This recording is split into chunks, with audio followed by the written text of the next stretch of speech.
kreatif, rancang pembelajaran. Hargai potensi, tingkatkan prestasi, lahirkan profil pelajar Pancasila. Belajar, bergerak, berbagi untuk negeri, kita menjalin kolaborasi. Belajar, bergerak, berbagi untuk negeri, demi bakti pada Ibu Pertiwi.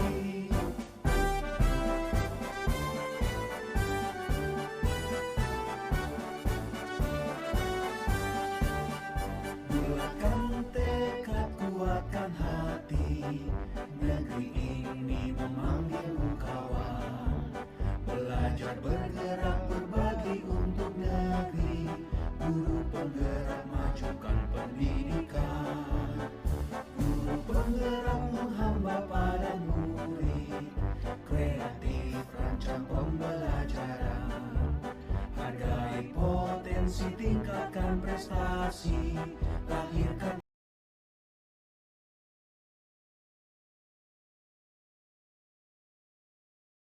semua.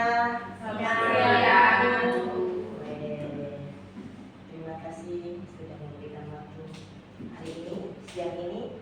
Ada teman kita, ada yang mereka mau membantu kita, mau sharing sama kita bagaimana kita bisa menimbulkan budaya positif di sekolah kita.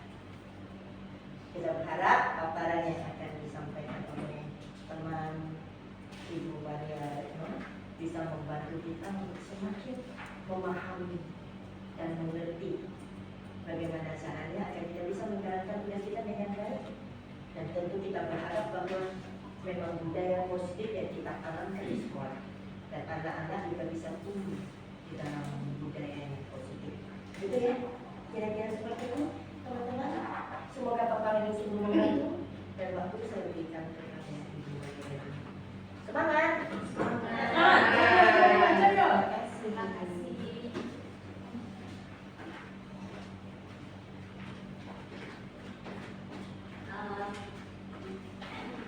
Baik, selamat siang teman-teman. Selamat siang Ibu Kepala Sekolah, Ibu Dikbina, dan teman-teman guru yang hebat. Hari ini saya berterima kasih karena dari beberapa hari yang lalu saya meminta izin kepada kepala sekolah untuk meminta waktu kelompok belajar yang biasa rutin kita laksanakan di setiap hari Jumat itu untuk saya melakukan diseminasi tentang pemahaman dan pengenalan budaya positif di sekolah. Nah, diseminasi pemahaman dan pengenalan budaya positif di sekolah ini adalah salah satu tugas yang diberikan dari pendidikan guru penggerak. Jadi ini sebenarnya sinkron juga dengan platform Merdeka Mengajar, karena di situ semua ada, hanya dari sini disimpulkan untuk modul yang pertama. Baik, kita akan memulai ya, supaya tidak waktunya nanti tidak terlalu lama karena memang ada banyak. Baik, kita mulai. Sebelumnya saya akan mengajak teman-teman untuk ice breaking sambung kata. Mungkin ada yang pernah dengar ice breaking sambung kata? Jadi ice breakingnya misalnya nih, saya mengatakan Maria Retno. Dari nama saya, Maria Retno pergi ke hutan. Nah, berarti kata terakhir adalah hutan. Lalu teman berikutnya menyambung hutan lindung Kalimantan Barat misalnya. Nah, jadi kata terakhirnya adalah barat. Nah, barat itu apa? Barat, timur, selatan, utara. Utara lalu berikutnya seperti itu. Mungkin tidak semua aja ya, karena untuk menghemat waktu. Oke, kita mulai ya. Tepuk semangat dulu, tepuk semangat.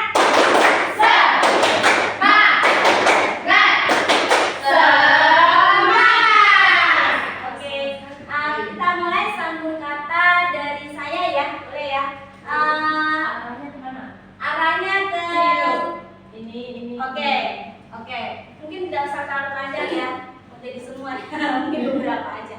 Pada siang hari di sekolah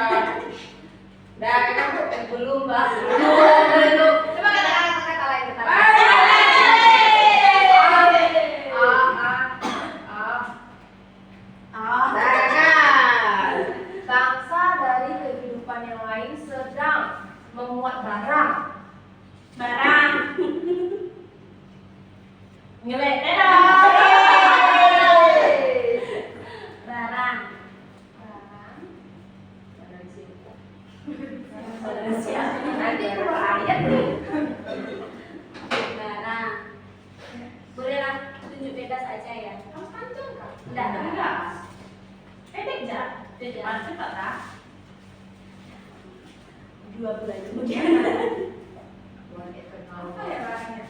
Barang siapa? Apa yang tadi? Kan yang terlintas itu kepala aku ya. Barang.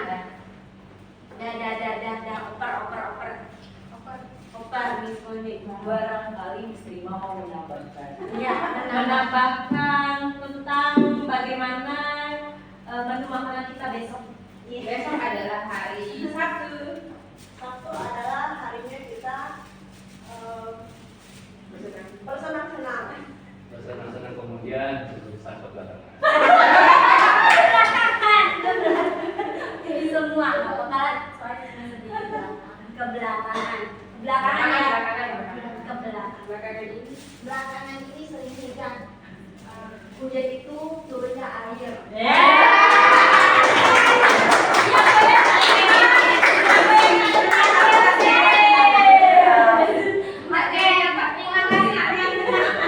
Jadi itu sambutan itu bagus banget bisa diterapkan di kelas ya. Jadi mengasah respon cepat dari anak-anak. Berarti nggak cepat bisa jadi. Oke, baik kita mulai saja teman-teman. Budaya sekolah. Apa itu budaya sekolah? Mungkin dan mengapa budaya sekolah itu penting? Mungkin ada yang mau mencoba mengungkapkan pendapat apa ya budaya sekolah? Budaya sekolah. Kebiasaan yang ada di sekolah.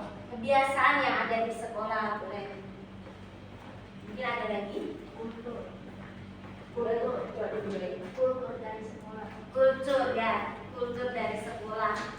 Oke, baik. Nah, budaya sekolah itu mungkin kita sering mendengar ya di sekolah, di lingkungan sekolah, di lingkungan namanya budaya sekolah ya pasti di lingkungan sekolah.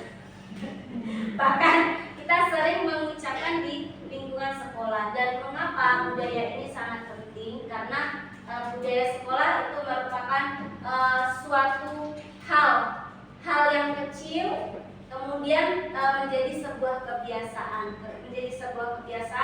sehingga ketika dilaksanakan atau dikerjakan terus menerus ya maka itu menjadi sebuah karakter nantinya. Nah, karakter itu yang nantinya akan menjadi sebuah budaya. Budaya itu berarti dia sudah melekat di situ karena dia sudah terbiasa dengan hal-hal itu. Nah, jika dikaitkan dengan budaya sekolah berarti apapun yang dikerjakan di sekolah, hal-hal kecil, hal-hal positif yang dikerjakan di sekolah secara konsisten dan tentu saja didukung dengan sistem yang ada. Nah, sistem yang lambat laun akan menjadi sebuah kebiasaan positif dan itu menjadi sebuah karakter yang positif juga. Itu untuk pribadi masing-masing dan seterusnya sehingga menjadi sebuah kebudayaan. Ya. Maka dari itu budaya sekolah merupakan kebiasaan-kebiasaan kecil yang sederhana yang dilakukan dan tentunya akan dilakukan secara terus-menerus dan konsisten dan harapannya nanti menjadi sebuah karakter yang baik untuk diri kita sebagai pendidik dan untuk murid-murid kita sebagai peserta didik di kemudian hari. Jika sudah menjadi sebuah budaya dalam sekolah, maka akan sulit untuk terhapuskan karena dia sudah melekat di dalam dirinya. Seperti kita budaya datang awal. Jadi kalau misalnya telat satu kali, rasanya kok aneh ya. Nah, gitu. Kayaknya kayak pegel, rasanya kayak pegel gitu. Oh, saya ternyata datang terlambat. Itu karena sudah membudaya dalam diri kita. Nah, baik dalam diseminasi budaya positif ini, saya mencoba memaparkan beberapa hal di sini ya. Di sini saya memaparkan apa yang sudah saya dapatkan dari pendidikan di Gunung Penggerak yang belum selesai ini, baru satu tahap. Nah, di sini bukan berarti saya sok tahu atau saya menggurui, tidak, tetapi hanya kondisinya saya duluan tahu. Gitu. Nah, karena duluan tahu, jadi saya sebarkan. Diseminasi itu adalah menyebarluaskan semuanya. supaya teman-teman guru juga mengetahui apa sih, oh ternyata yang dipelajari adalah hal-hal yang berkaitan dengan sekolah. Kita kembali lagi ke sini ya, budaya positif, yaitu nilai-nilai, keyakinan-keyakinan dan kebiasaan-kebiasaan yang ada di sekolah yang berpihak pada murid, sehingga murid dapat berkembang menjadi pribadi yang penuh rasa hormat, bertanggung jawab, dan juga bisa berpikir kritis. Nah, ini adalah budaya positif yang sudah ada di sekolah kita, benar? Benar. Ya. Nah, budaya-budaya yang kecil, sebenarnya kecil dan sederhana ya kan? Tapi jika ini dilaksanakan secara konsisten, secara kontinu, maka ini akan mengakar ke dalam pribadi anak-anak murid kita. Bahkan di pribadi kita sendiri, seorang guru. Misalnya berdoa, mengawali berdoa. Jadi kalau misalnya ada guru yang lupa berdoa, murid akan mengingatkan, kok tak berdoa? Nah, berarti dari situlah kita sudah, wah ternyata ada suatu budaya positif yang sudah tertanam dalam diri anak murid kita. Nah, budaya positif ini penting diterapkan supaya untuk memunculkan motivasi intrinsik adalah sesuatu yang ada di dalam diri kita, ya. Dan guru harus mengetahui dan memperdalam serta menyebarluaskan kepada seluruh warga sekolah. Dan dari situ murid bertanggung jawab, ya, bisa menciptakan murid yang bertanggung jawab, berbudi pekerti luhur, dan berakhlak mulia sesuai dengan filosofi Ki Hajar Dewantara dan untuk mewujudkan profil pelajar Pancasila tentunya. Baik, nah tujuan kegiatan kita pada siang hari ini, kita bersama-sama belajar tentang perubahan paradigma belajar dengan disinkronkan dengan teori kontrol, kemudian disiplin positif, lalu motivasi perilaku manusia, dan posisi kontrol guru, nilai-nilai kebajikan, dan keyakinan keras, kebutuhan dasar manusia, dan segitiga restitusi. Mungkin dari kata-kata yang dipaparkan mungkin ada beberapa yang sudah sering dengar ya. Mungkin ada yang baru apa itu ya. Kita lihat sama-sama. Baik, sebelum kita masuk ke paradigma perubahan paradigma belajar, saya minta tolong untuk dua rekan saya, Miss Rima dengan Miss Dewi, untuk mencoba mensimulasi ini. Silakan Miss Rima dan Miss Dewi minta tolong untuk maju ke depan. Ya, silakan. Yang menjadi A siapa ya? Menjadi A siapa? Oh, menjadi A Miss Dewi, Miss Rima menjadi B. Jadi Miss Dewi adalah sebagai A, yaitu tugasnya mengepalkan salah satu tangan. Kemudian Miss Dewi akan membayangkan bahwa Miss Dewi menyimpan sesuatu yang sangat berharga, sehingga perlu menjaga benda tersebut ataupun sesuatu yang ada di kepala itu dengan sekuat tenaga, karena yang ada di kepala itu begitu penting untuk kehidupan Miss Dewi mungkin di kedepannya atau mungkin 10 tahun kemudian. Nah, kemudian ada rekan kita, rekan Miss Dewi adalah B, yaitu Miss Rima. Tugasnya mencoba dengan segala cara agar Miss Dewi atau A membuka kepalan tangannya. Nah, Miss Rima atau B boleh melakukan dengan segala cara, boleh merayu, menghardik, mengintimidasi, memarahi, menggoda, atau bahkan menawari dengan sejumlah uang. Nah, oke, boleh silakan dipraktekkan untuk mainan ini, silakan. Sebentar.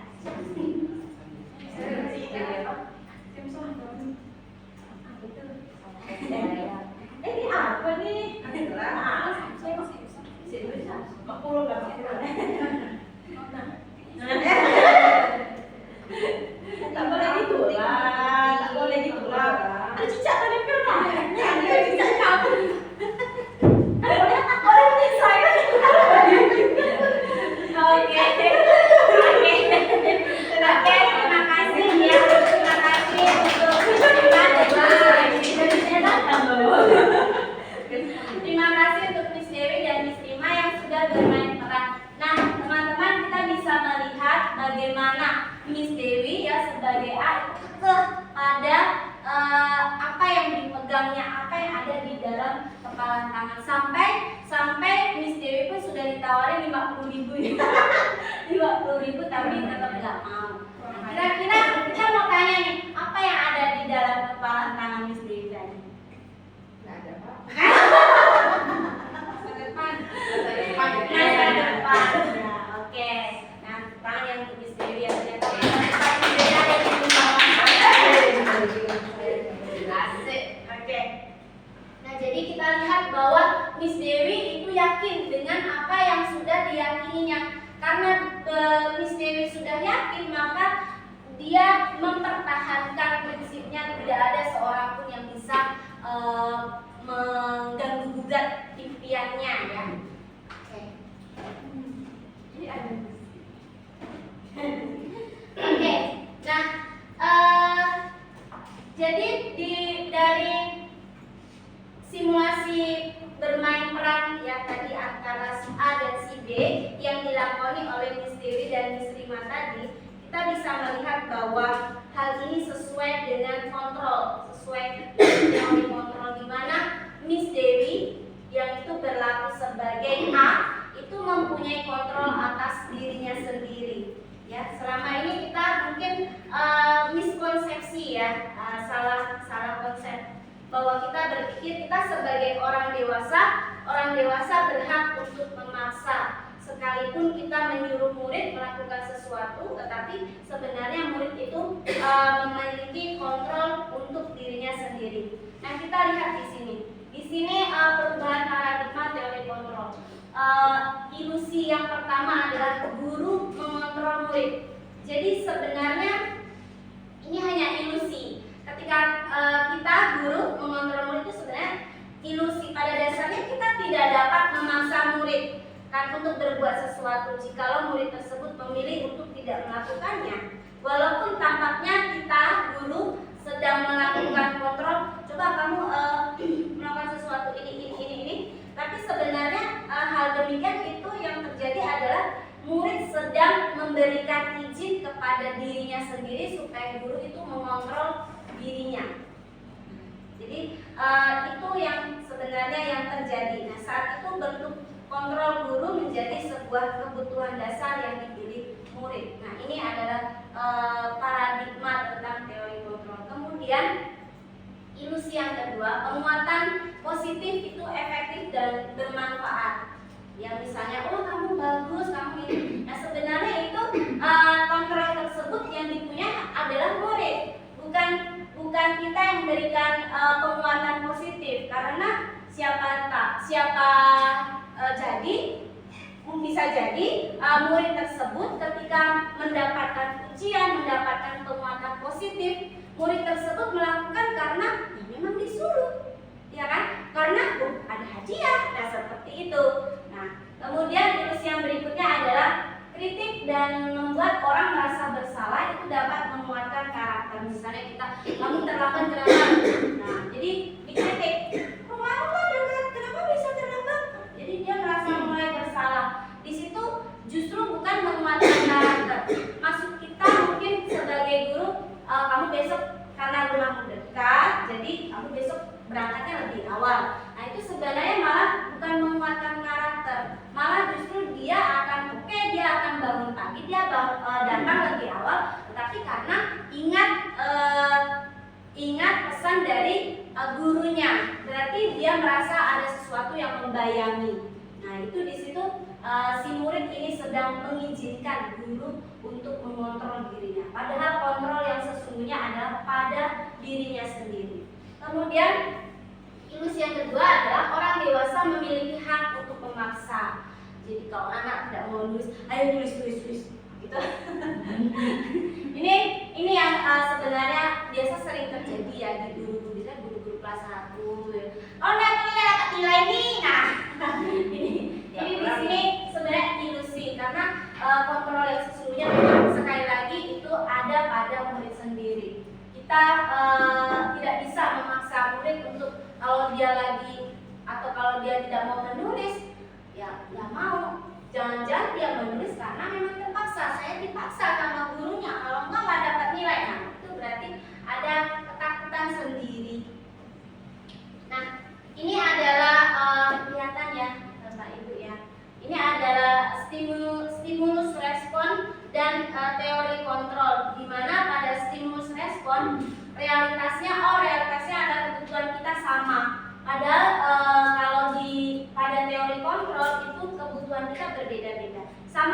tetapi murid-murid kita, ya, kita memberikan hal yang sama, tetapi ternyata ada perbedaan. Ternyata saya nggak bisa, saya belum bisa mencapai materi tersebut misalnya. Nah, itulah mengapa nanti mungkin pada saat di lain waktu kita bisa belajar bagaimana menerapkan pembelajaran berdiferensiasi. Artinya kita menerapkan, kita mengajar atau kita menuntun anak-anak sesuai dengan kebutuhannya.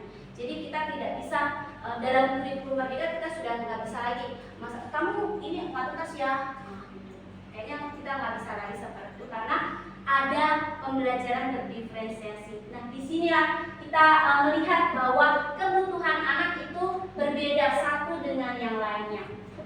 Oleh karena itu di K13 ya, di K13 itu muncul ada pengayaan. Nah, di situ karena kebutuhan anak yang satu, oh saya sudah mampu ini, saya mau lagi. Dia mempunyai motivasi untuk mau lagi menambah pengetahuan lagi yang lebih menantang. Jadi kebutuhannya berbeda. Sedangkan teman yang lainnya dia tidak mau. Nah, itu jadi kita sudah melihat bahwa itu ada sesuatu yang berbeda. Kemudian pada stimulus respon yang kedua adalah semua orang melihat hal yang sama. Sedangkan pada teori kontrol itu setiap orang memiliki gambaran yang berbeda.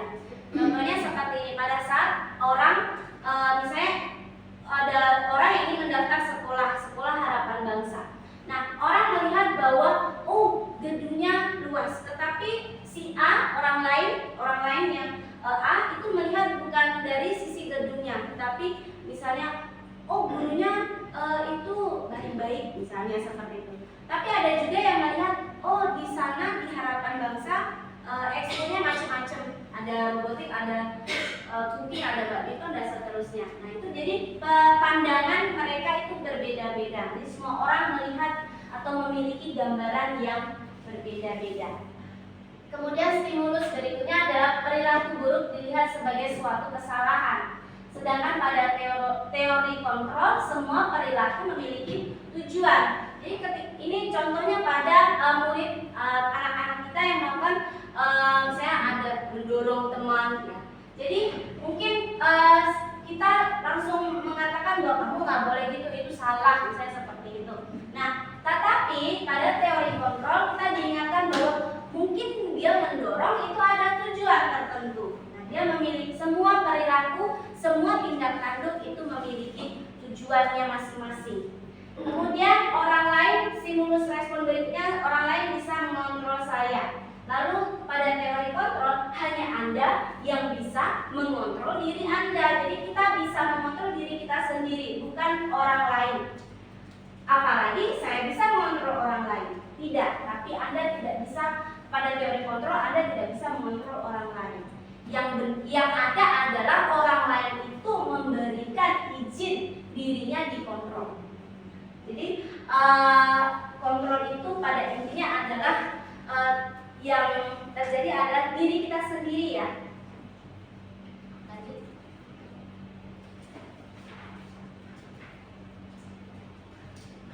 Stimulus berikutnya adalah model berpikir menang kalah. Nah, pada menang kalah, pada stimulus respon itu yang mempengaruhi dia akan menang, kemudian yang terpengaruh akan kalah. Sedangkan pada dalam teori kontrol menang-menang, model berpikir menang-menang. Semua yang dilakukan atas kontrol diri kita sendiri, baik buruknya yang terjadi pada diri kita itu terjadi atas kontrol atas diri kita. Jadi kita tidak bisa menyalahkan orang lain. Nah, jika ada hal buruk yang terjadi pada diri kita, kita jatuh, masa kita nyalain orang lain. Oh, saya diganggu. Selanjutnya adalah makna disiplin. Mungkin Bapak Ibu pernah mendengar ya kata disiplin. Kira-kira disiplin itu apa ya? Makna disiplin. Disiplin apa ya? Apa? Apa itu? Mematuhi peraturan. Oke. Taat. Memiliki sadar diri. Kesadaran. Iya. Tertib, oke, kan keren ya. Nah, jadi makna disiplin di sini bunyi yang diungkapkan oleh teman-teman itu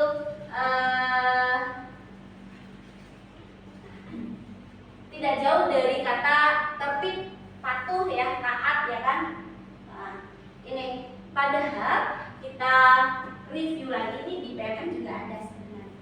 Jadi Ki Hajar Dewantara itu mengungkapkan bahwa di mana ada kemerdekaan, disitulah harus ada disiplin yang kuat. Sungguh pun disiplin itu bersifat self-disiplin, yaitu kita sendiri yang mewajibkan kita dengan sekeras-kerasnya, tetapi itu sama saja. Sebab jikalau kita tidak cakap melakukan self-disiplin, wajiblah penguasa lain mendisiplinkan diri kita. Dan peraturan demikian itulah harus ada dalam suasana yang merdeka. Ini yang dikemukakan oleh Bapak Pendidikan kita, Bapak Ki Hajar Dewantara.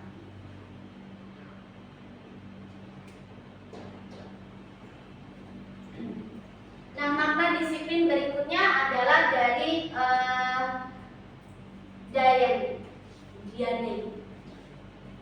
Dayan ya. Disiplin berasal dari kata disiplina yang berarti belajar. Kata disiplin juga berasal dari akar kata yang sama dengan disiple, artinya murid atau pengikut. Nah, untuk menjadi seorang murid atau pengikut, seseorang harus paham betul alasan mengapa mereka mengikuti suatu aliran atau ajaran tertentu.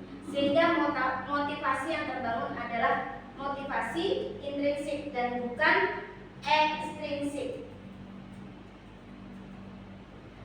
Nah, tadi dikatakan bahwa disiplin adalah aturan atau ketaatan ya, kepatuhan itu sebenarnya itu bukan motivasi intrinsik atau motivasi yang ada dalam diri kita. Karena ketika kita melakukannya ada hal-hal yang mempengaruhi. Jadi ini bukanlah makna dari disiplin yang sesungguhnya. Disiplin itu murni muncul dari diri sendiri, terbangun dari dalam diri sendiri. Kenapa kita melakukan sesuatu? Karena nilai-nilai baik yang akan kita junjung. Contohnya kita bangun pagi, lalu datang ke sekolah dengan tidak terlambat, itu motivasinya apa? Apakah supaya tidak ditegur oleh murid? Atau karena supaya murid-murid, wah, madam kata lambat gitu. Nah, atau apakah memang benar-benar kita bangun pagi ya karena kita menghargai waktu, kita menghargai diri kita sendiri, ya kan? Oh, kalau misalnya sudah tertanam pada diri kita disiplin diri, maka ya kita menjadi sebuah budaya dalam diri kita, menjadi sebuah karakter dalam diri kita. Nah, contoh juga yang lain misalnya berpakaian yang rapi dan sopan. Apakah ketika kita pergi ke sekolah kita berpakaian rapi dan sopan itu supaya terlihat modis? modis ini modis itu tidak, tentu saja tidak ya, tetapi memang itu karena kebutuhan kita bahwa kita ingin menjadi kita menghargai profesi kita, menghargai diri kita sendiri. Nah, seseorang yang memiliki disiplin diri berarti mereka bisa bertanggung jawab terhadap apa yang dilakukannya karena mereka mendasarkan tindakan mereka pada nilai-nilai kebajikan universal. Nah, nilai-nilai kebajikan yang kita junjung itu adalah nilai profil pelajar Pancasila.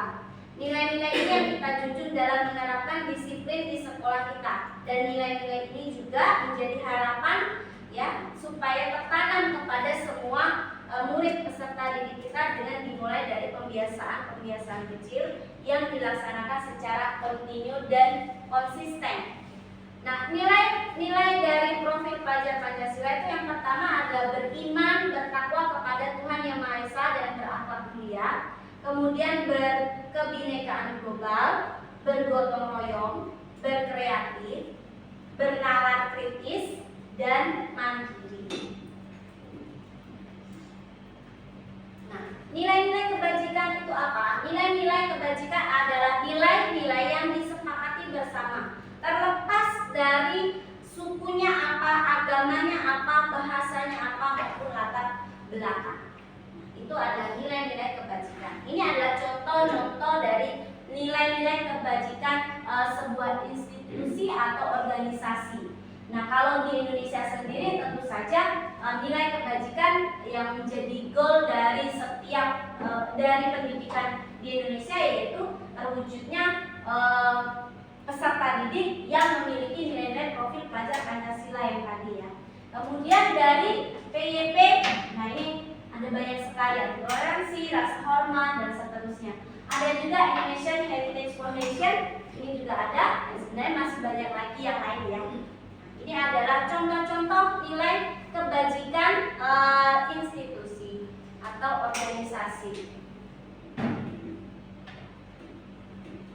Dan disiplin positif merupakan salah satu cara penerapan disiplin yang bertujuan untuk menumbuhkan kesadaran serta memberdayakan murid tanpa imbalan dan reward atau penghargaan atau bahkan ancaman ataupun hukuman. Itu merupakan disiplin positif cara. Berikutnya adalah motivasi perilaku manusia. Jadi tadi kita sudah membicarakan bagaimana siswa atau murid kita atau bahkan kita sebagai pendidik itu hendaknya mempunyai motivasi intrinsik supaya kita mempunyai budaya, mempunyai karakter sendiri yang melekat pada diri kita. Nah, di sini ada 3 motivasi perilaku manusia, yaitu 2 jenis, motivasi ekstrinsik dan motivasi intrinsik. Tetapi 3 motivasinya. Yang pertama untuk menghindari ketidaknyamanan atau hukuman. Kemudian yang kedua untuk mendapatkan imbalan atau penghargaan dari orang lain. Nah, kedua ini adalah motivasi ekstrinsik, motivasi yang dari luar. Sedangkan motivasi intrinsik yaitu untuk menjadi orang yang mereka inginkan dan menghargai diri sendiri dengan nilai-nilai yang mereka percaya. Ini adalah motivasi intrinsik, motivasi yang ada dalam diri kita. Nah, Bapak Ibu bisa menilai sendiri ya anak-anak kita, apakah anak-anak kita dominan motivasi ekstrinsik atau motivasi intrinsik. Sepertinya mungkin tidak semua, mungkin tidak lebih dari 70% anak-anak kita punya motivasi intrinsik. Tapi bisa jadi ada 70%. Tapi mungkin akan dominan yang motivasi ekstrinsik. Ketika anak menggunakan sepatu hitam, lalu ada, kalau misalnya kita bertanya kenapa sih kamu pakai sepatu hitam? Karena memang disuruh. Nah, kalau karena memang disuruh kan berarti motivasinya apa Bapak Ibu? Ekstrinsik ya. Nah, tapi kalau intrinsik, ya karena saya adanya ini. Ada. Ya, sepatu hitam, arti dari sepatu hitam kan mungkin supaya semua rata, sederhana ya kan, seperti itu. Oke. Kemudian motivasi juga ada juga hal-hal sederhana, contohnya buang sampah sembarangan. Ya kan, kalau sudah selesai mengajar, selesai pembelajaran, sampah bertebaran di mana-mana misalnya. Nah, mungkin kita bisa melihat manakah murid kita yang benar-benar mempunyai motivasi intrinsik. Ketika dia melihat sampah atau kertas yang tidak terpakai, apakah dia langsung membuang ke tempat sampah atau dia membiarkan saja? Atau malah kita, Agustina, ambil kertas, buang ke tempat sampah.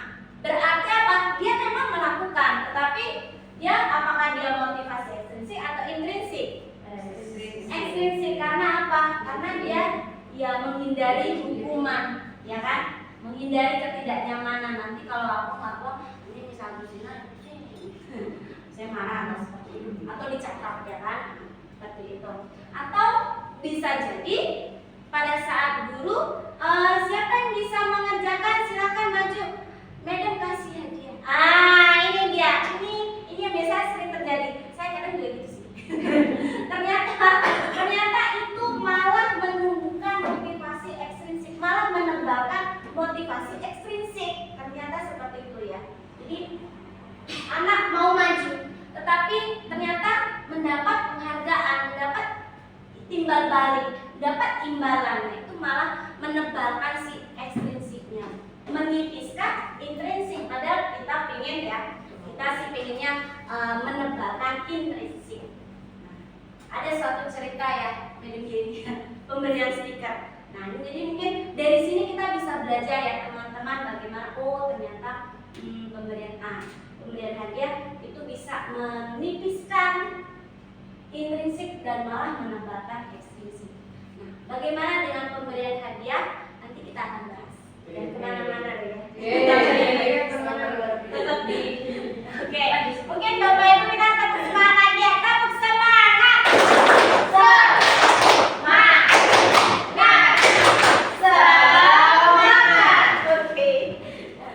Oke, boleh minum, boleh dimakan kuenya, lanjut.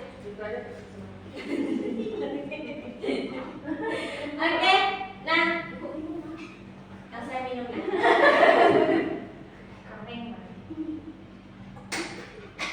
Makan pun boleh makan. Nah, dengan mengaitkan nilai-nilai kebajikan yang diyakini oleh seseorang, maka motivasi intrinsik akan terbangun sehingga menggerakkan motivasi dari dalam untuk dapat mencapai tujuan mulia yang diinginkan. Berikutnya adalah hukuman, konsekuensi, dan restitusi. Hukuman, konsekuensi, dan restitusi ya agak-agak hati-hati dalam mengucapkan restitusi. Ya, terkadang kita masih miskonsepsi juga antara hukuman dan konsekuensi dan restitusi. Di sini kita lihat ada perbedaan di antaranya, ya.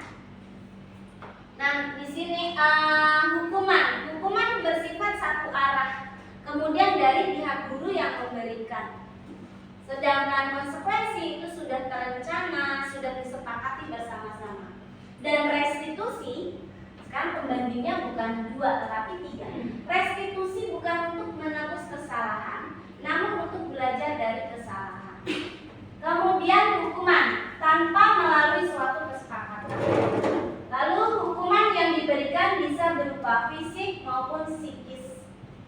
Dan anak atau murid itu bisa disakiti oleh suatu perbuatan atau kata. Kamu ini suka terlambat. Itu secara tidak langsung tersakiti, ya kan? Sakit hati aku ngomong gitu. Nah, kalau bisa seperti itu. Mungkin dia tidak bisa berkata langsung ya karena masih kecil ya kan. Tapi itu akan tertanam dalam dirinya. Nah, untuk konsekuensi, murid tetap dibuat tidak nyaman juga untuk jangka waktu pendek. Karena kamu terlambat, kamu tulis, saya tidak terlambat, saya tidak terlambat. Nah, itu termasuk dalam konsekuensi. Nah, data yang umumnya dapat diukur pada konsekuensi. Misalnya setelah 3 kali tugasnya tidak diselesaikan pada batas waktu yang diberikan, maka kamu mendapatkan konsekuensi. Sedangkan restitusi bisa memperbaiki hubungan, ya, karena restitusi itu menawarkan dan bukan paksaan. Restitusi menuntut untuk melihat ke dalam diri pribadi masing-masing. Restitusi juga mengembalikan murid yang berbuat salah pada kelompoknya. Nah, ini perbandingan tadi ya. Jadi ketika kita menggunakan hukuman, itu kita malah menggunakan identitas yang gagal untuk murid kita. Karena sesuatu yang menyakitkan akan terjadi dan tidak nyaman untuk murid, bahkan untuk jangka waktu panjang. Bahkan mungkin kalau anak SD mungkin belum ya sampai terpikir, tapi kalau sudah SMA, SMP, mungkin dia malah jadi balas dendam. Kan kita sering melihat ya berita-berita terakhir tuh guru di aniaya muridnya itu karena mungkin ada suatu dendam karena yaitu tadi murid tersebut sudah mempunyai identitas yang gagal. Nah, kemudian murid atau anak akan tersakiti, perilaku pasif, agresif akan meningkat dan sistem tidak akan berjalan jika bila murid tidak takut. Kalau sudah takut karena ada hukuman, maka sistemnya akan berjalan. Berarti itu ada pemaksaan. Kemudian identitas sukses itu disiplinnya yaitu konsekuensi dan restitusi. Akan tetapi kita lihat pada konsekuensi di sini juga ada ketidaknyamanan untuk murid untuk jangka waktu pendek. Murid atau anak dibuat tidak nyaman karena apa? Ada konsekuensinya nih. Sedangkan restitusi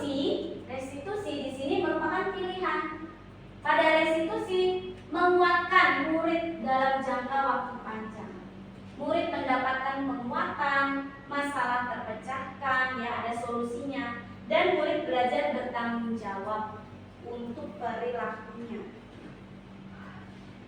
Ini di sini kita bisa melihat murid ya hukuman atau identitas gagal itu dibuat oleh guru, sedangkan konsekuensi dibuat oleh guru dan murid. Tetapi kalau restitusi, murid yang membuatnya karena dia merasa bertanggung jawab, dia bisa juga menemukan solusinya sendiri. Nah, apa yang dimaksud dengan restitusi? Jadi restitusi di sini juga saya masih belajar ya, dan harapannya kita juga semua belajar supaya kita bisa memerdekakan murid-murid kita, anak didik kita, supaya kita bisa mengajarkan anak-anak kita sesuai dengan kodratnya. Nah, restitusi bukan untuk menebus kesalahan, namun untuk belajar dari kesalahan. Restitusi memperbaiki hukuman. Restitusi adalah tawaran dan bukan paksaan. Restitusi menuntut untuk melihat ke dalam diri, dan restitusi fokus pada solusi dan menguatkan. Restitusi mencari kebutuhan dasar yang mendasari tindakan. Restitusi diri ada cara yang paling baik. Dan restitusi fokus pada karakter, bukan tindakan. Dan restitusi mengembalikan murid yang berbuat salah kepada kelompoknya kembali. Jadi dia mulai malah tambah percaya diri dengan adanya restitusi. Nah, Bapak Ibu, mari kita lihat. Oh, sebentar. Di sini. Nah, ini ya. Saya besarin dulu.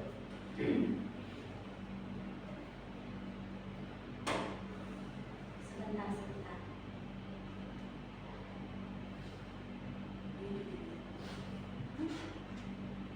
Mana nih?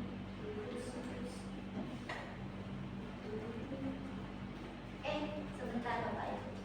Ini pusing ya. Tunggu sebentar. Yes, you may drink your water.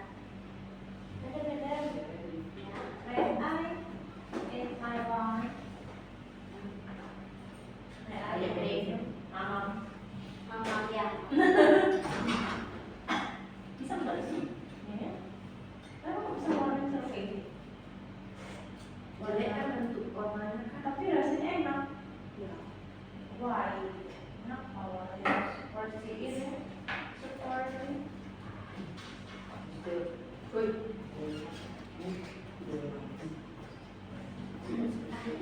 Apa langsung ini aja ya. Oke, teman-teman, Bapak Ibu guru, kita coba melihat apakah ini merupakan hukuman atau konsekuensi. Terlihat ya, kelihatan enggak ya? Mencatat 100 kali di dalam buku kalimat saya tidak akan terlambat lagi karena terlambat sekolah. Kira-kira ini hukuman atau konsekuensi? Konsekuensi. Oke, kita lihat ya. Kemudian yang kedua, lari mengelilingi lapangan basket 2 kali karena terlambat hadir di sekolah. Hukuman. Yang ketiga, murid diminta untuk push up 15 kali karena tidak menggunakan masker ke sekolah. Hukuman. Menggantikan kertas tugas teman yang telah dicoret-coret. Membersihkan tumpahan air di meja tulis karena tersenggol pada saat belajar. Murid disuruh untuk tidak mengenakan sepatu seharian di sekolah karena tidak mengenakan sepatu hitam. Hukuman. Lari mengelilingi lapangan basket 2 kali karena terlambat 10 menit untuk pelajaran PJOK. Hukuman. Oke, kita lihat ya. Jadi kalau dia ada korelasinya, maka dia masih tergolong konsekuensi. Kalau benar-benar tidak ada korelasinya, berarti itu hukuman. Ini kan di sini tidak ada korelasinya ya, 100 kali karena terlambat di sekolah, tidak ada hubungannya. Lari mengelilingi lapangan basket karena terlambat hadir di sekolah, itu hukuman. Tetapi lihat yang di sini, lari mengelilingi lapangan basket 2 kali karena terlambat 10 menit pelajaran PJOK. karena dia PJOK maka dia konsekuensi. Oh. Seperti itu. Murid diminta untuk push up 15 kali karena tidak menggunakan masker ke sekolah. Nah, itu adalah hukuman. Baik, lanjut. Nah, teman-teman, ini adalah sesuatu yang baru yang ketika saya belajar saya juga kaget. Bahkan bukan cuma saya, semuanya kaget. Di sini ada dihukum oleh penghargaan. Seorang peneliti Alficon di sini mengemukakan baik penghargaan maupun hukuman adalah cara-cara mengontrol perilaku seseorang yang menghancurkan potensi untuk pembelajaran yang sesungguhnya. Karena menurut Kohn, secara ideal tindakan belajar itu sendiri adalah penghargaan yang sesungguhnya. Jadi penghargaan itu sebenarnya merupakan sebuah hukuman. Kenapa? Karena penghargaan tidak efektif. Jadi di sini sudah diteliti ya, sudah diuji coba gitu. Dan penghargaan bisa merusak hubungan. Penghargaan mengurangi ketepatan, penghargaan menurunkan kualitas, penghargaan mematikan kreativitas, dan penghargaan menghukum. Saya mengambil contoh untuk yang merusak hubungan seperti ini. Anak-anak sudah melakukan latihan. Kemudian saya memberikan hadiah untuk saya pujian untuk Dewi. Wah, Dewi bagus, kamu keren. Sudah selesai ya. Ketika teman yang lain mendengar, aku juga udah selesai tapi kok nggak digituin gitu. Jadi dia merusak hubungannya sehingga teman yang lain bisa jadi sama dia dikasihi, itu selalu dipuji sama gurunya, anak kesayangan. Iya, anak kesayangan. Itu dia bisa merusak hubungan antara temannya Dewi dengan teman-temannya. Nah, bisa jadi penghargaan menurunkan kualitas. Oh, saya mau kerja cepat karena saya mau itu dapat hadiah. Itu dia bisa menurunkan kualitas. Karena dia menurunkan kualitas, tentu pasti akan mematikan kreativitasnya. Nah, misalnya kita memberikan proyeknya 1 minggu, tapi karena gurunya ini udah gak sabar, kok belum ada yang ngumpulin sih. Lalu kasih pengumuman, ayo siapa yang sudah selesai kumpulkan. Jadi mereka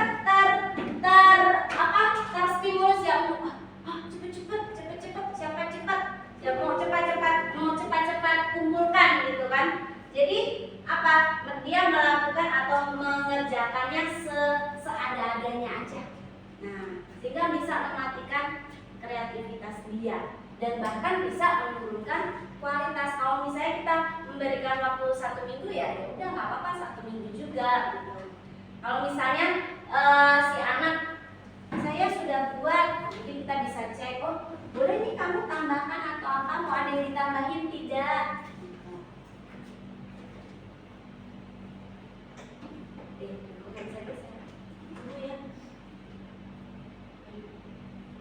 Nah, dihukum oleh penghargaan, pengaruhnya jangka panjang dan jangka pendek. Penghargaan efektif jika kita menginginkan seseorang melakukan sesuatu yang kita inginkan dalam jangka waktu pendek. Kemudian jika kita menggunakan penghargaan lagi dan lagi, maka orang tersebut akan bergantung pada penghargaan yang diberikan serta akan kehilangan motivasi intrinsik tadi. Jika kita mendapatkan penghargaan untuk melakukan sesuatu yang baik, maka selain kita senantiasa berharap mendapat penghargaan tersebut, kita pun menjadi tidak menyadari tindakan baik yang kita lakukan. Jadi orang menjadi kehilangan motivasi intrinsiknya dalam melakukan sesuatu karena dia melakukan karena ada penghargaan. Nah, itu menjadi sesuatu yang kayak hanya rutinitas aja, bukan dari dirinya sendiri. Itu yang menyebabkan bisa menurunkan kreativitas tadi.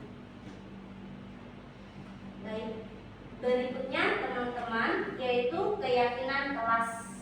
Keyakinan kelas. Kenapa keyakinan kelas? Kemudian apa bedanya dengan kesepakatan kelas dan peraturan kelas? Mengapa kita memiliki peraturan harus menggunakan helm bila mengendarai kendaraan roda 2?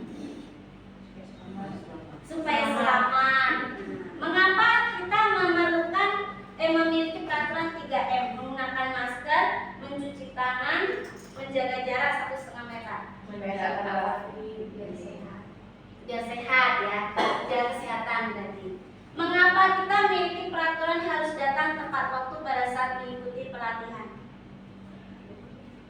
Tidak ketinggalan materi. Ketinggalan materi karena kita menghargai waktu ya. Nah, untuk mendukung motivasi intrinsik, kembali kita ke nilai-nilai atau keyakinan-keyakinan yang lebih menggerakkan seseorang dibandingkan mengikuti serangkaian peraturan. Nah, keyakinan kelas. Jadi ini ada perbedaannya. Kesepakatan kelas itu lebih rinci dan detail. Misalnya, datang lebih awal. Tidak boleh mengobrol dengan teman pada saat guru menjelaskan. Atau ada juga kesepakatannya tunjuk jari jika ingin berpendapat, misalnya seperti itu. Nah, kesepakatan kelas konkret dan lebih mirip peraturan, ya kurang lebih 11-12 dengan peraturan. Sedangkan keyakinan kelas itu bersifat abstrak. Kayak tadi, mengapa ada peraturan 3M tadi? Apa? 3M? Menggunakan masker, mencuci tangan dan menjaga jarak. Ya karena kesehatan kita gitu. Nah, itu adalah bersifat abstrak dan berupa pernyataan universal. Mengapa ada peraturan atau kesepakatan tidak boleh main dorong-dorongan pada saat bermain dengan teman? Nah, karena pernyataan universalnya berarti apa? Saling apa? Menyayangi ya kan? Kalau kita sayang ya kita nggak dorong-dorongan dong. Atau mengolok nama orang tua, itu kan berarti itu peraturannya tidak mengolok-olok teman. Pada keyakinan kelas kita buat apa? Saling menghormati. Jadi dibuat dalam pernyataan positif. Karena dia positif berarti tidak menggunakan kata tidak. Nah, sejauh yang saya masuk di kelas-kelas itu ada di kelas 4 ya. Kelas 4, cuman di kelas 4 tuh tulisannya harapan, tapi nggak apa-apa sih. Itu salah satu contoh dari keyakinan kelas, saling menghormati apa. Saya pernah baca di situ. Nah, nilai-nilai kebajikan universal yang disepakati lepas dari latar belakang suku, negara, bahasa maupun agama. Karena keyakinan kelas itu dibuat bersama-sama oleh ini contoh ya.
tangan jika ingin berpendapat.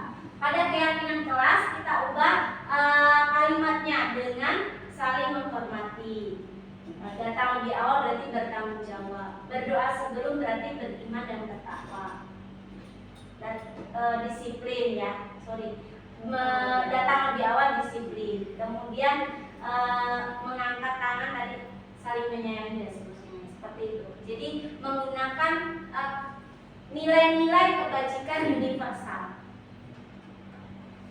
Nah, dari sini kita sudah sedikit memahami ya mungkin teman-teman bisa lebih paham bahwa dalam peraturan kelas kita membuat sebuah keyakinan kelas.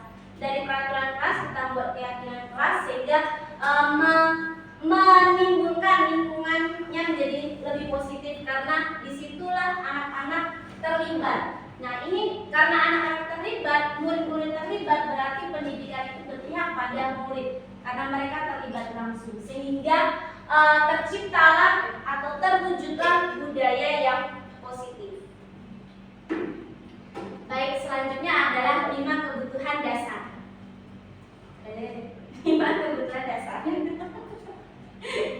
Nah, 5 kebutuhan dasar di sini ada bertahan hidup, penguasaan, kasih sayang dan rasa terima kasih, kesenangan, dan kebebasan. Nah ini adalah 5 kebutuhan dasar. Baik, nah Bapak Ibu di sini saya sudah mencetak kuesioner. Kita akan melihat kebutuhan dasar Bapak Ibu itu apa ya. Silakan diisi lalu dihitung. Di situ ada poinnya. Ada pensil, tolong diterima pensilnya dibagi. Pensil warna. Kalau tidak ada pensil, kan sama. Nanti dihitung. Pensil apa? Sama apa? Tidak usah, karena ini untuk Bapak Ibu sendiri sih, ya. Termasuk supaya kita tahu kebutuhan dasar kita itu sebenarnya apa sih yang dipenuhi.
Oke, apakah sudah teman-teman? Jika sudah, boleh dihitung ya, dihitung sendiri. Bapak Ibu boleh akumulasi nilainya berapa.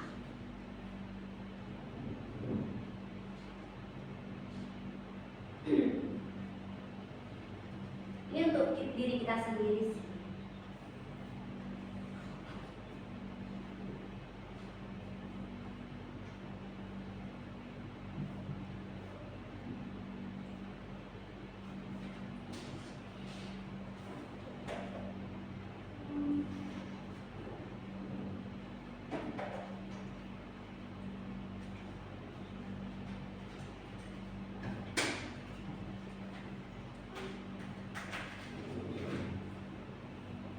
Oke, jika sudah dihitung,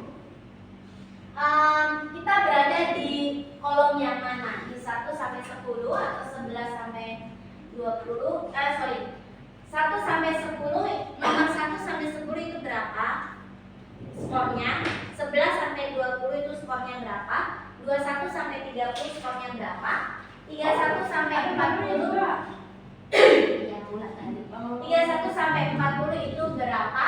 Nah, itu nanti dihitung.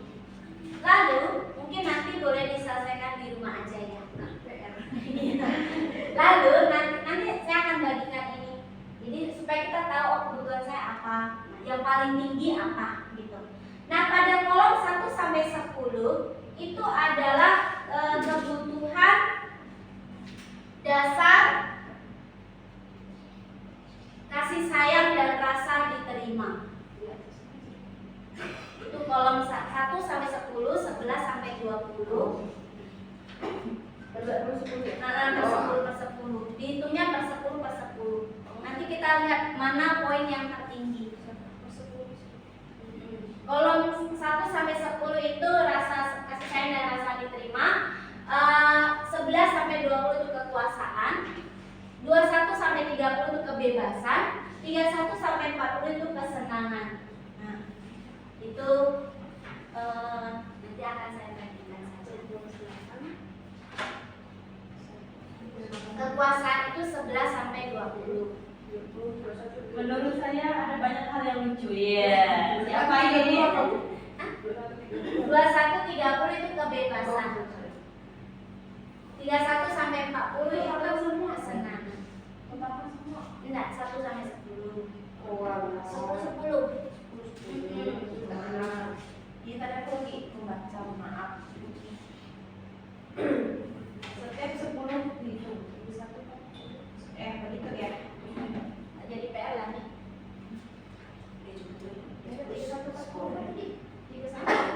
31 sampai 40 itu adalah kesenangan.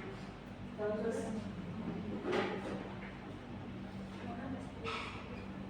1 sampai 10, 11 sampai 20. Nah, dari situ kita lihat bahwa poin mana yang tertinggi, disitulah kebutuhan kita yang paling tinggi. Kebutuhan dasar. Madam yang sudah tertawa-tawa.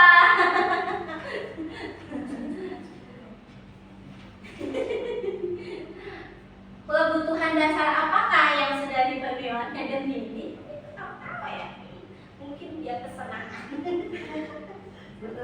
Benar ya? Sama Madam. Saya juga. Nah, kalau saya juga kesenangan. Yang paling tinggi. Maksudnya jadi enggak, ini 1 sampai 10 tuh kasih sayang dan rasa diterima. Kalau misalnya 1 sampai 10 itu yang paling tinggi, berarti itu kebutuhan dasar. kesenangan ya? Iya, sama. Aku kesenangan.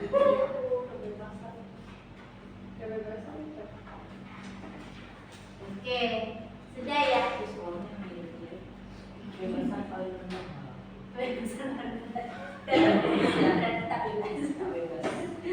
Berarti aku tak senang hidupku. Oke ya teman-teman, kita bisa lanjut. Oke, nah kita lanjutkan kembali. Di sini kita ada kasus 1, nih Bimo. Mari kita identifikasi kebutuhan dari si Bimo. Bimo seorang anak TKD. Selalu berlari keluar kelas menuju jalan raya. Jangan PK kok ini ya. Di depan sekolahnya yang ramai dengan kendaraan. Singkatnya membuat guru Bu Ani bingung dan seringkali lari mengejarnya. Ada beberapa kemungkinan jawaban yang diberikan Bimo. Nah, ini jawaban Bimo. Yang pertama,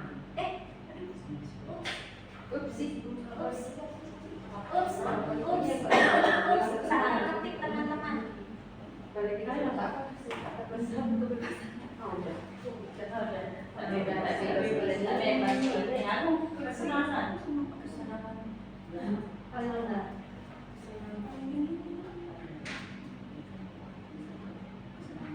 Kesenangan tuh Iya. Kalau jawaban Bimo adalah saya bangga nih, Bu Guru bisa kejar saya. Kira-kira kebutuhan apa itu?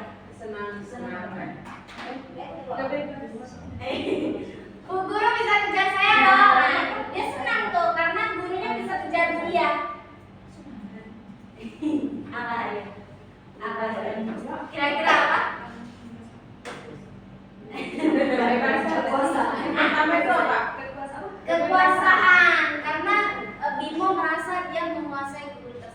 akhirnya Bimo mengendalikan si guru sehingga gurunya bicara. Tuh, oke ya. Itu tadi Bimo aja. Kita lanjutkan teman-teman. Oke. Berikutnya teman-teman, ini adalah 5 posisi kontrol guru ya, karena kita adalah seorang guru. Jadi ada 5 posisi. Yang pertama penghukum, yang kedua pembuat merasa bersalah, yang ketiga teman, yang keempat pemantau, dan yang kelima adalah manajer. Nah, posisi kontrol guru yang pertama penghukum.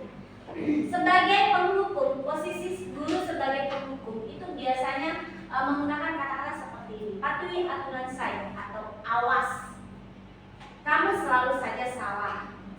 Ya, selalu, pasti selalu yang terakhir selesai. Jadi kadang secara spontan ya kita tuh kenapa aku menghukum sebagai penghukum. Lalu pembuat merasa bersalah, ibu sangat kecewa sekali dengan kamu. Lalu berapa kali bapak harus memberitahu kamu ya, serah Dede. Lalu gimana coba kalau orang tua kamu tahu kamu berbuat begini? Level apa? Iya. Kemudian teman. Kalau teman, ayo bantulah demi bapak ya. Ayo ingat tidak bantuan bapak selama ini. Atau seperti ini, ya sudah kali ini tidak apa-apa, nanti ibu bantu bereskan. Biasanya pada posisi kontrol guru sebagai teman itu membuat anak-anak, membuat murid itu menjadi tergantung dari kita. Paling juga, madam juga bantu, gitu loh. Jadi itu kayak meremehkan gitu. Kalau penghukum itu biasanya akan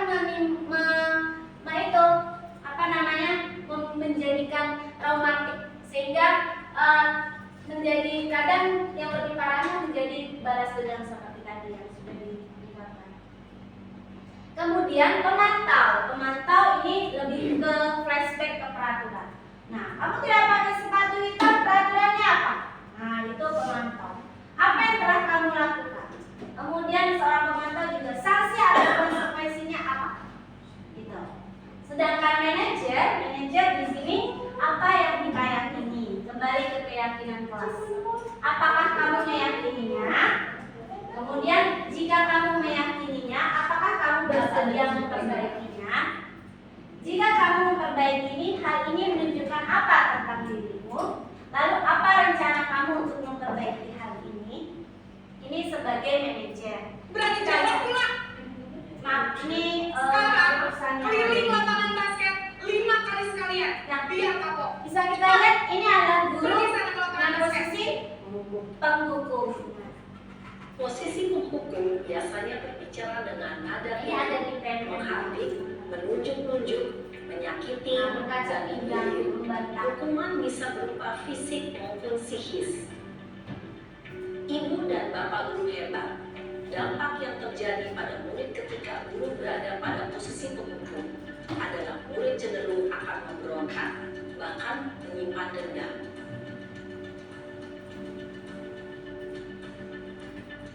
Bagaimana dengan pembuat merasa bersalah?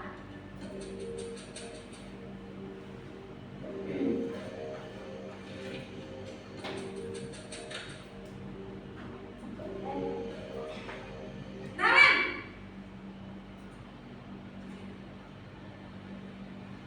Selamat pagi, Bu. Naren, kamu kenapa terlambat lagi, nak? Ya Tuhan, Naren, kamu senang ya bikin ibu susah ya?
7.20. Jadi sekarang bagaimana ini, Naren? Maaf Bu, saya lupa setel alarm saya semalam. Baiklah, menurut kamu, keyakinan sekolah yang mana yang perlu kamu tingkatkan? Menghargai diri sendiri dan orang lain mungkin ya Bu. Setuju. Jadi, apakah Naren meyakini prinsip saling menghormati tersebut? Iya Bu, saya meyakininya. Apakah Naren bersedia memperbaiki masalah keterlambatan ini? Bersedia Bu. Bagaimana kamu akan perbaiki masalah keterlambatan ini? Saya akan coba untuk tidak lupa menyetel alarm saya Bu.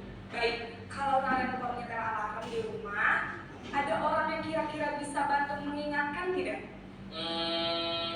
Ada Bu, kakak saya, Kak Emma.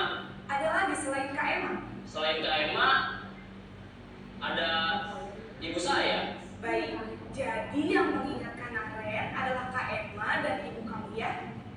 Kira-kira akan mulai setel alarm kapan nih Naren? Setelah pulang sekolah, akan segera saya lakukan. Baik, jadi Naren akan setel alarm untuk bangun besok pagi dan akan diingatkan oleh kakak dan ibunda Naren ya. Ada lagi yang mungkin perlu dilakukan Naren agar tidak terlambat bangun lagi? Tidak ada Bu. Baik Naren, terima kasih untuk kerjasama kamu. Sekarang kamu perlu kembali ke kelas untuk belajar. Baik Bu, terima kasih. Nah, Bapak Ibu, dari sini kita bisa melihat ya. Dari sini kita bisa lihat bahwa si Naren itu langsung dia menemukan dengan kalimat pemantik dari pertanyaan pemantik dari ibu guru, Naren bisa menemukan solusinya sendiri. Ada Kak Emma yang bisa membangunkan, ada ibu dan seterusnya. Dan kemudian setelah dia berdialog dengan gurunya, kalau gurunya sudah mengetahui apa yang menjadi alasan si Naren untuk terlambat, Naren bisa kembali ke kelasnya dengan, maksudnya dia kembali ke kelompoknya dengan lebih semangat lagi. Dari situ dia akan muncul motivasi intrinsik. Oh ya, ini tadi si bingung, maaf. Nah, itu tadi 5 posisi kontrol dulu ya. Oke, sebentar, sepertinya ada yang ingin tadi. Sebentar ya. Nah, ya, baik, yang ini berikutnya adalah segitiga restitusi, Bapak Ibu guru. Apa itu segitiga restitusi? Nah, ini segitiga restitusi adalah salah satu cara untuk menyelesaikan permasalahan siswa, yaitu ada 3 tahap. Yang pertama, menstabilkan identitas, di mana bisa dipantik dengan kalimat tidak ada manusia yang sempurna ketika kamu melakukan kesalahan. Berbuat salah itu tidak apa-apa dan seterusnya. Kemudian kita validasi tindakan yang salah ya, dengan salah satu contoh kalimatnya, kamu pasti punya alasan mengapa kamu melakukan hal itu, misalnya dorong-mendorong temannya gitu. Kamu pasti punya alasan nih mengapa kamu melakukan hal itu. Kemudian jika dia sudah mempunyai alasannya, dia sudah menjelaskan tindakannya, maka kita kembalikan murid anak-anak kita dengan keyakinan yang ada di kelas ataupun di sekolah. Apa nilai-nilai yang sudah kita sepakati? Kita review kembali apa yang sudah kita sepakati. Oh, kita saling menyayangi. Nah, dengan saling menyayangi kan pasti kamu tidak akan dorong-mendorong dan seterusnya. Seperti itu ya. Itu segitiga restitusi. Nah, restitusi adalah proses menciptakan kondisi bagi murid untuk memperbaiki kesalahan mereka, sehingga mereka bisa kembali pada kelompok mereka dengan karakter yang lebih kuat. Ini dikemukakan oleh Goshen pada tahun 2004. Ini praktik segitiga restitusi. Nah, Vino Alafai, apa itu? Sponsor dari sponsor. Rambujan.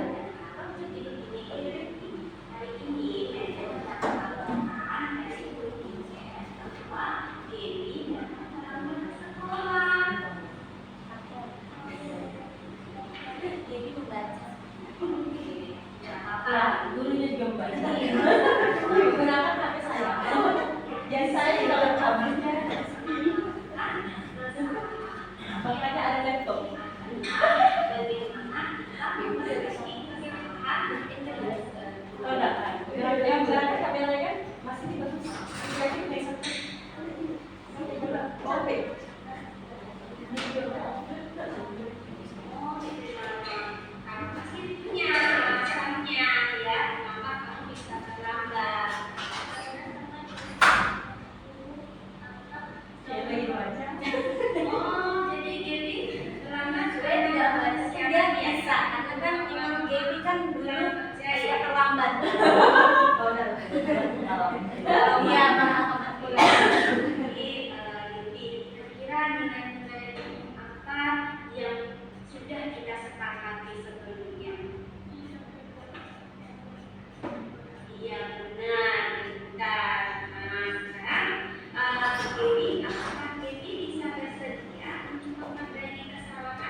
sekali baca.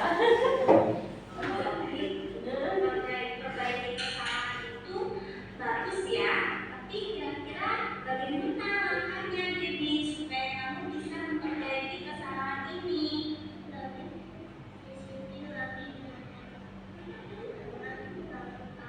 Oh, bagus. Kira-kira kapan kamu akan melaksanakannya, Yuki? Besok? Wah, oke, kita lihat ya sama-sama ya. Besok pagi Baby datang tidak terlambat. Kita dulu Baby. Bagus. Terima kasih Baby ya. Ini adalah praktik segitiga restitusi yang saya coba terapkan ke Gaby yang sebelumnya dia memang suka terlambat ya, sering terlambat. Nah, kenapa segitiga restitusi itu penting? Karena rasa bersalah itu sebenarnya menguras energi, dan ketika kita merasa bersalah, kita mengalami identitas kegagalan. Perasaan bersalah membuat kita merasa tidak bisa berbuat apa-apa. Baik, nah mungkin ini sebagai langkah akhir, mungkin teman-teman ada yang ingin menerapkan praktik segitiga restitusi, yaitu yang pertama tentu saja memvalidasi identitas, kemudian mempraktekkan memvalidasi tindakan yang salah, kemudian menanyakan keyakinan. Dari kasus ini, Tama adalah siswa kelas 1 SD. Dalam bermain, ia selalu bermain dengan kasar dengan temannya, sehingga temannya mengadu ke wali kelasnya. Ini kan biasa sering terjadi ya. Nah, mungkin siapa wali kelas bisa terima? Mungkin ayo kita coba. Nah ini boleh menggunakan kalimat-kalimat ini saja. Mungkin Miss Monik dan Melody ini atau Miss Dini. Miss Rima. Miss Rima dan Miss Monik ya. Oke. Boleh. Jadi saya orang yang selain ceritanya nih. Iya, Tama ya, Miss Rima sebagai Tama, Miss Monik sebagai Bu Guru. Ya. Nah, silakan Bu Guru Monik dan supaya itu ya. Bu Guru bayaran saya nih kayaknya. Jadi Miss Monik dan Miss Rima akan mempraktekkan segitiga restitusi dengan kasus bahwa Tama yang diperankan oleh Miss Rima itu suka berkelahi, bermain kasar dengan temannya, sehingga teman-temannya mengadu kepada wali kelasnya. Waduh, giliran buat masalah kayaknya saya terus ya. Dari tadi saya terus. Oke, silakan.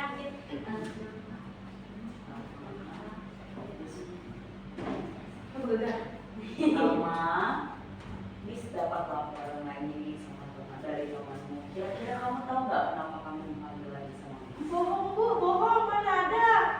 Si Reska bohong Bu. Miss kan baru tanya.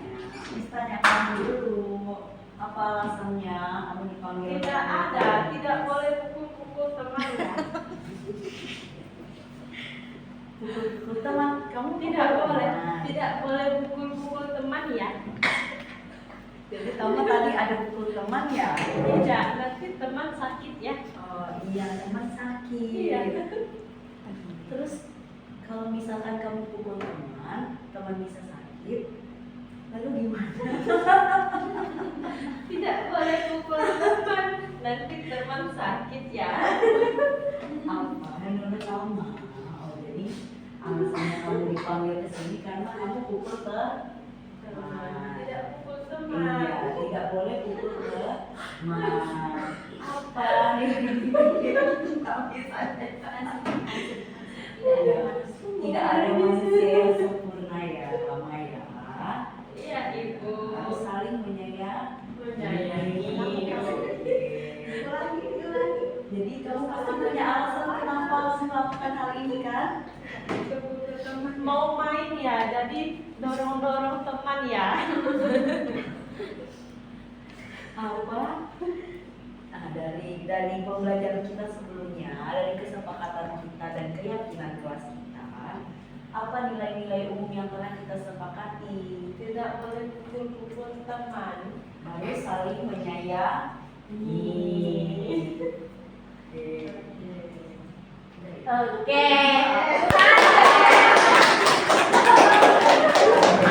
Oke, terima kasih kepada Miss Rima dan Miss Monik yang sudah itu salah satu praktik segitiga restitusi. Memang terlihat panjang sekali ya, tetapi dari situ segitiga restitusi bisa mengembalikan tanggung jawab anak, dan anak pun merasa tidak merasa dipersalahkan, tidak merasa terhukumi karena dia diajak untuk menyelesaikan masalahnya sendiri.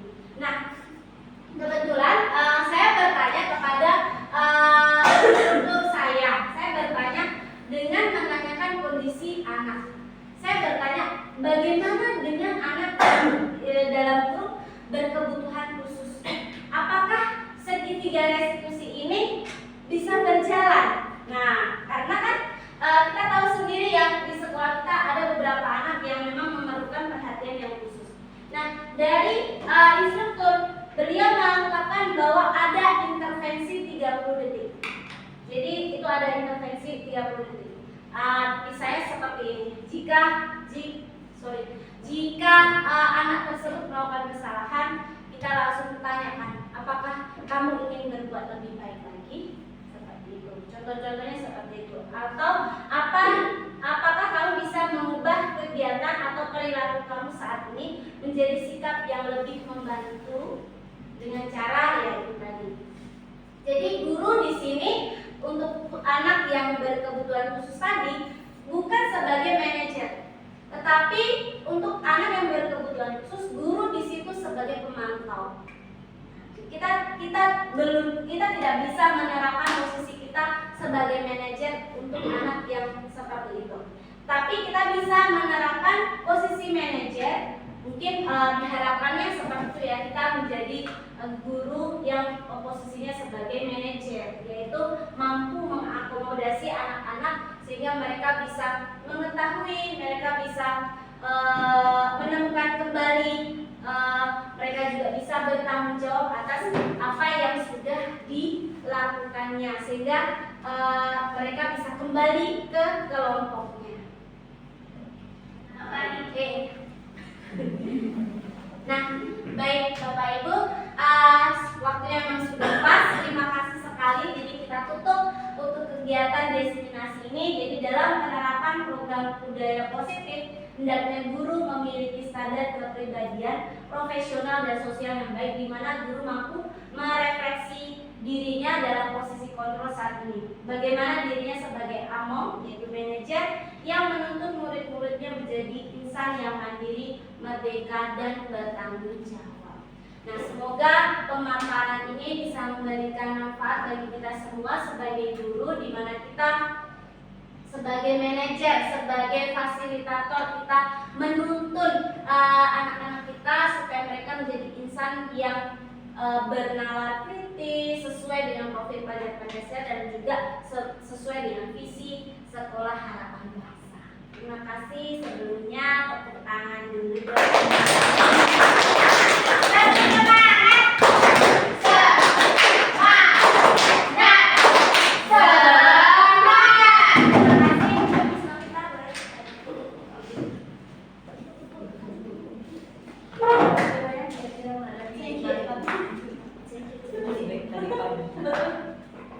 Baiklah teman-teman, saya terima kasih juga kepada Madam Maria Retno yang sudah berkenan untuk menyampaikan materi. Tentunya hal ini sangat mengapresiasi kita ya, sebagai seorang guru. Kita jadinya juga semakin tahu bagaimana kita bisa memposisikan diri kita, jadi bisa bermain berbagai peran sebagai seorang guru, sehingga kita bisa implementasikan juga untuk anak-anak kita untuk kedepannya.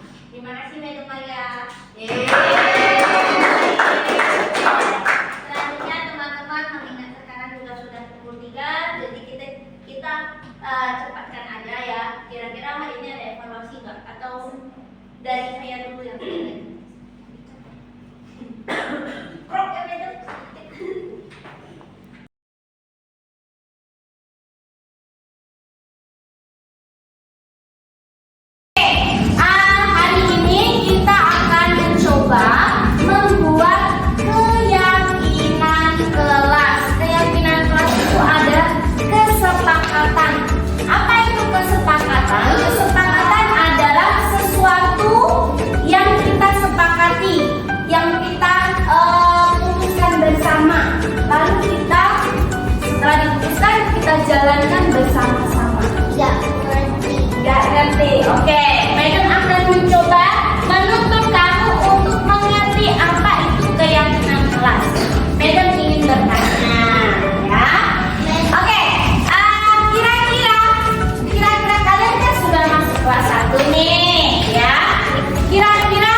baik.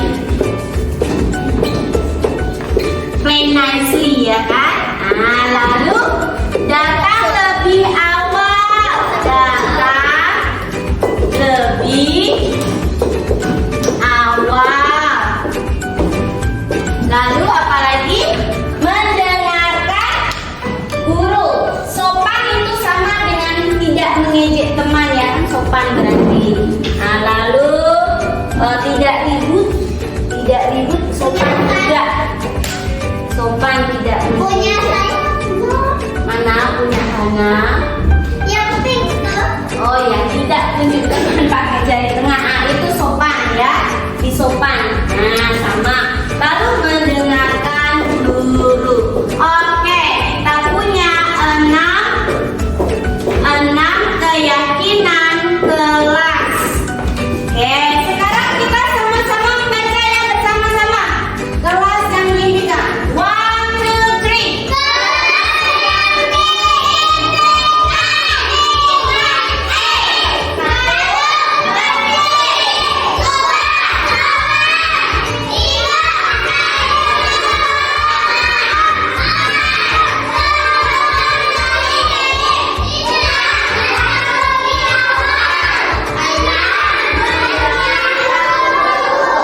Nah, ini adalah keyakinan atau kesepakatan yang akan kita sepakati sampai dengan nanti kalian naik kelas 2.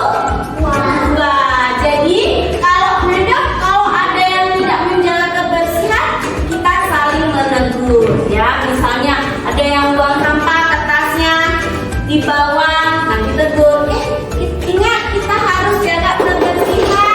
Nah, lalu harus sopan tidak hanya dengan guru, dengan teman juga. Caranya apa tadi? Tidak tunjuk teman pakai jari yang nah itu atau mengejek teman. Nah, itu juga tidak sopan ya. Oke, jadi sekarang kita sudah sepakati ini semua ya. Nanti Madam akan tuliskan yang bagus-bagus, tempel di sini. Lalu keyakinan kelas Madam akan tempel di sebelah situ. Atau di sebelah sini. Atau di sebelah situ. Ya, supaya kalian bisa melihatnya. Oke? Nah, tepuk semangat dulu. Tepuk semangat.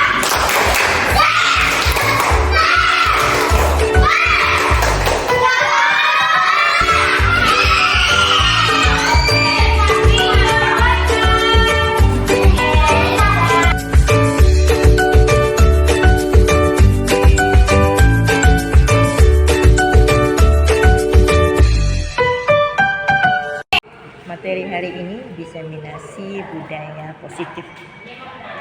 Dipresentasikan cukup bagus. Baik, teman-teman juga cukup antusias untuk mendengar paparan itu. Karena saya yakin dan kita semua yakin bahwa itu berguna untuk kita. Apalagi kita adalah pendidik, bagaimana menanamkan budaya positif. Saya pikir itu tidak bisa ditolerir lagi, harus segera dilakukan. Semoga ini menjadi kekuatan dan senantiasa menyemangati kita untuk selalu menanamkan ini kepada anak-anak. Ini karakter dan kita berharap akan terbentuk generasi yang baik. Terima kasih. Jadi hari ini kita sudah mendapat pelajaran dari guru kita, Madam Maria, dan ini ternyata menjadi guru itu tanggung jawabnya sangat besar, dan bahkan yang belum pernah terpikirkan sebelumnya ternyata itu menjadi sebuah pembelajaran yang penting untuk para guru sekarang. Ya, itu sangat berguna untuk kami. Semoga kedepannya masih ada pelatihan seperti itu. Semangat!